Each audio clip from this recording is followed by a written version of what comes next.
अब हम उम्मीद करते हैं कि वो अपना उनका ही फैसला है, मगर वो आपकी बात जब आइंदा पार्लियामेंट के इलेक्शन होंगे उत्तर प्रदेश में या म्यूनसिपल इलेक्शन होंगे, वो हमारी इस बात पे गौर करेंगे। हमको मालूम है कि हमारी बहुत सी बातों को लोग उस पर गौर किए, मगर एक जो चलाया गया था प्रोग्राम पूरा, वो प्रोग्राम तो नाकाम साबित हो गया। सर, यूपी में पहले कहा जाता था कि एमवाई समीकरण चलता है मुस्लिम यादव, लेकिन इस बार ये कहा गया है कि एमवाई समीकरण चला है वो भी महिला और योजनाएं और यूपी प्लस योगी। आप मानते नहीं मानते यूपी योगी और प्रधानमंत्री के चलते ही ये जो है रिजल्ट आया है? एमवाई किसके लिए चलता था? एमवाई किसके लिए चलता था बताइए, कौन सी पार्टी के लिए चलता था एमवाई? समझ लो, यहाँ तो खाली एम ही है ना, वाई कहाँ है यहाँ पे? तो खाली एम ही है। तो आप मानते हैं कि ये जो योजनाएं थी महिलाओं को लेकर के या फिर देखिए प्रसाद साहब ऐसा है, अंग्रेजी कहावत है, victory has many fathers, defeat has none. अब आप जीतने के बाद आप वो बोलिए आप जीत गए, लेकिन मैं तो आप क्रेडिट देना देंगे नहीं देंगे? यूपी की जनता ने फैसला लिया, हम उसकी इज्जत करते हैं। अब उस पर आप धक्का लगाते लगा लीजिए, और वो फैसला है तो उसकी इज्जत करना पड़ेगा, एहतराम करना पड़ेगा। सर, आपने कहा कि अब ये चुनाव तो हो गए, आपने कहा कि गुजरात और राजस्थान में, तो क्या एमआईएम वहाँ पर भी? बिल्कुल करेंगे, बिल्कुल करेंगे, बिल्कुल करेंगे। बल्कि इससे पैगाम तो चला गया ना कि ये लोग जो एक पर्टिकुलर कम्युनिटी को अपना वोट बैंक समझते थे, आप तो वोट तो ले लिए मगर आप पे वोट नहीं है, आप तो जीत ही नहीं पा रहे, आप वोट ही नहीं है। वो जो क्या लफ्ज इस्तेमाल किया था कि रेनबो, नहीं, जो हिंदी का लफ्ज इस्तेमाल हुआ था उसमें वो तो सब हाथ को आ गया ना, तो बिल्कुल ही नाकाम साबित हुए। बहुरंगी गठबंधन, ये कहां से बहुरंगी था भाई? उसमें तो खाली एक ही रंग था। रेनबो कोलिशन का आपने ये कम्युनिटी का वोट, वो कम्युनिटी का वोट, ये ट्रांसफर हो गया, वो हो गया। अब आप बताइए कि लखीमपुर खीरी में बीजेपी पूरी जीत जाती है। इसलिए हम कह रहे हैं कि 80-20 का मामला हो गया, और ये 80-20 हम कह रहे हैं बहुत लंबे सालों तक रहने वाला है भारत की जमहूरियत में। तो आपको लगता है विकास के मुद्दे पे अभी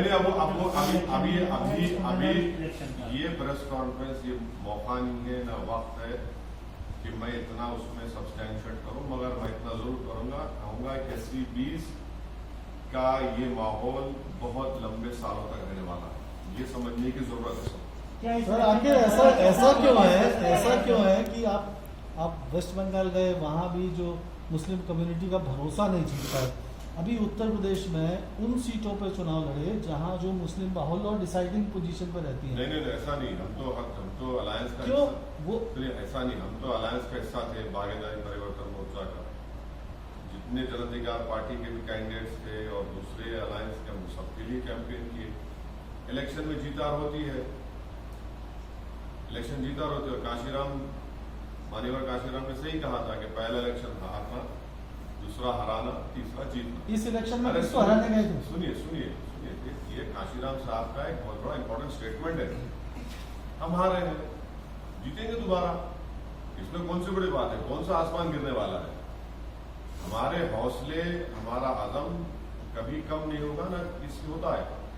ठीक है, हम जो चाह रहे थे उसके बरक्स नतीजा आया, कोई बात नहीं, मगर हमारे हौसले, हमारे स्पिरिट आज भी हाई है, कल भी हाई रहेंगे, लगे रहेंगे। आपने कांशीराम सर, इसी से जुड़ा हुआ एक और सप्लीमेंट्री समझ लीजिए, वो नहीं, मतलब आखिर क्या कारण वो आप पाते हैं कि जो मुस्लिम कम्युनिटी है उसका भरोसा नहीं जीत पा रहे हैं पश्चिम बंगाल? देखिए, अब ये मैसेजिंग जो की गई थी ये सब लोगों की वजह से, अब उसका नतीजा देख रहे हैं ना, अब उसका नतीजा देख रहे हैं लोग। तो ये टर्निंग पॉइंट होगा मुस्लिम पॉलिटिक्स के लिए। ये यहां पर मालूम हो जाएगा कि भाई जो दावे कर रहे थे उन्हीं के पास कुछ है ही नहीं, वो खुद बिल्कुल खाली पड़े हुए हैं, सिर्फ दावे कर रहे थे। अगर उनके दावे सही साबित होते तो कुछ तो उनके पास बचता, उनके पास कुछ नहीं बचा। तो हिजाब का मामला किसको फायदा किया और किसको नुकसान किया सर? देखिए, हिजाब का मामला मैंने कहा था अपने भाषण में, संविधान के फंडामेंटल राइट का इशू है। इलेक्शन हो, चुनाव हो ना हो, जहां पर फंडामेंटल राइट्स का वायलेशन आएगा वहां पर बोलना पड़ेगा। लेकिन वो इशू अगर चुनाव नहीं होते तो आप समझते हो इसी फॉर्म बढ़ जाता। आप गलत सोच रहे हो। ये मेरा फंडामेंटल राइट है, संविधान को प्रोटेक्ट करना मेरी आपकी जिम्मेदारी है, मैं बोलूंगा बराबर।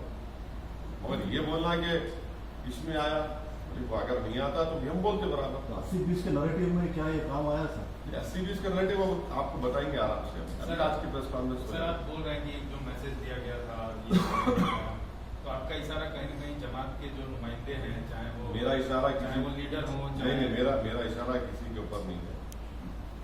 जनता समझ जाएगी। मैं आप जिसको समझ रहे हो नहीं हुकूमत गलत। सर, आप कह रहे हैं कि जो 80-20 का जो नैरेटिव है, this is going to stay for a This is going to stay for a very, very long time. But- This is the crass reality at the which everyone will have to accept. at the same time, the story of the day is also coming from Punjab, where Kejriwal has sort of in a way created history, and he has made it amply clear that he's going to stitch up a national front, which may not be possible without the support of other players. And here we're talking about TRS Chief Minister KC. You know what? One of the MLAs of that party had talked about my chief minister. He has used some offensive words against him, unparliamentary, derogatory words. I do not repeat it in a press conference, but that is for them and the other party to decide. But would you throw in No, your no, weight I- behind any of this effort being put in by the opposition? Madam, my objective is to create a political leadership. That I try to do my best, and it will be created. But any concerted effort from It your will be. end to take on the It BJP is government? too early. It is too early to talk about it. Sir sir, कई लोगों ने EVM पे सवाल उठाए, आप उस पर क्या कहना चाहेंगे? मैं तो 2019 में आपको प्रेस कॉन्फ्रेंस बोला था कि ईवीएम गलत है, ईवीएम में कुछ नहीं है, दिमाग में चिप डाल दी गई है 80-20 की, वो चल रहा है। ईवीएम की गलती ईवीएम की नहीं है, बुलडोजर का कितना असर पड़ा सर? कुछ भी नहीं है। गलती जो है ईवीएम की नहीं है, गलती जो दिमागों में डाल दिया गया है उसी के ऊपर मामला चल रहा है।